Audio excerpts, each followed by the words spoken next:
সকলে কেমন আছো? আশা করি তোমরা সকলেই ভালো আছো। আমি আর আমার মাম্মাম দুজনেই খুব ভালো আছি। আজকে আমাদের এখানে বৃষ্টি হচ্ছে।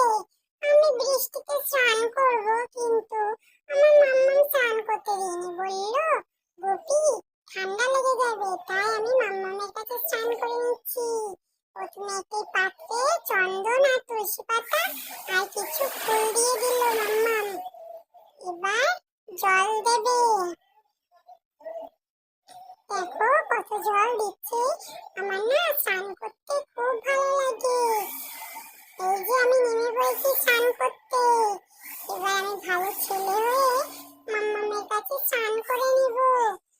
দুষ্টুমি করা যাবে না, মাম্মাম খুব বকবে। আমি স্নান করছি, দেখো।